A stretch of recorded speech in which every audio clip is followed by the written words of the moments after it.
پہلی صدی کے یہودی لوگوں کے لیے جن سے خداوند یسوع مسیح بات کر رہا ہے،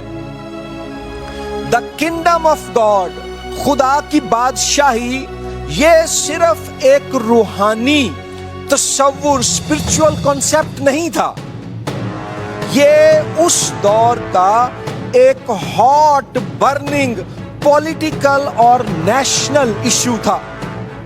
کیونکہ سنس 63 BC 63 قبل از مسیح سے رومن ایمپائر نے ملک اسرائیل پر قبضہ جما لیا تھا، اور یہودی لوگ جو خدا کے لوگ تھے اور جنہیں خدا نے وہ پرومسڈ لینڈ، وہ وعدہ کی ہوئی زمین دی تھی جو خدا کی مقدس سرزمین ہے، وہ اس مقدس سرزمین پر ہی ایک بت پرست اور بے دین حکومت کے ہاتھوں غلام ہو گئے۔ رومی سپاہی اپنے گھوڑوں پر اسرائیل کے طول و عرض میں دن دناتے پھرتے، یہودیوں سے وہ برا سلوک کرتے، ان کی عورتوں سے وہ بدتمیزی کرتے، ان پر ظلم کرتے، اور یہودی یاد کرتے کہ ایک وقت تھا جب ہمارے باپ دادا مصر میں، ایجپٹ میں، ایجپشین کنگڈم، فرعون کی بادشاہی کے غلام تھے،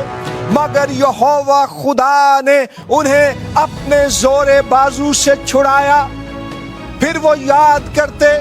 کہ ہمارے آباء و اجداد بابل کی اسیری میں چلے گئے، بیبیلونین کنگڈم،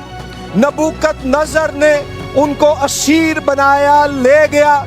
لیکن خدا نے ہمیں بحال کر دیا۔ اور ان کا ذہن پھر اس طرف آتا کہ اب جب رومی سلطنت، رومن ایمپائر نے ہمیں جو ہے اپنے مطیع، اپنے غلام بنا لیا ہے، تو God will send a Messiah، خدا ایک مسیح کو بھیجے گا۔ and by Messiah they meant a savior king، ایک نجات دینے والا بادشاہ، a victorious military leader، ایک فاتح جنگجو فوجی جرنیل،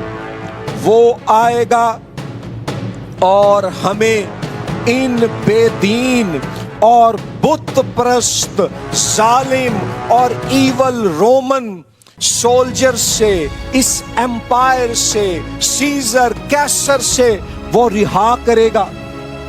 اور یہودیوں کا ایک فرقہ تھا جس کا نام تھا دی اسینز، اسینیوں کا فرقہ۔ وہ تو یہاں تک تصور کرتے تھے کہ یہ جو مسیح، خدا کا یہ جو مسیح آئے گا، جو ایک سیویئر ہوگا، ایک کنگ ہوگا اور ایک ملٹری رولر ہوگا، وہ یروشلم سے آغاز کرے گا، اینڈ سٹارٹنگ فرام جیروسلم وہ اپنے گھوڑے پر یہودی فوجوں کے ساتھ سفر کرتا ہوا، جنگیں لڑتا اور خدا اور اس کی قوم یہودیوں کے دشمنوں کو شکست دیتا دیتا سٹی آف روم، جو آج موجودہ اٹلی میں ہے، وہاں جو رومن ایمپائر کا کیپٹل تھا اس دور میں، وہ وہاں پہنچے گا، اور وہاں پھر وہ رومن ایمپرر سیزر،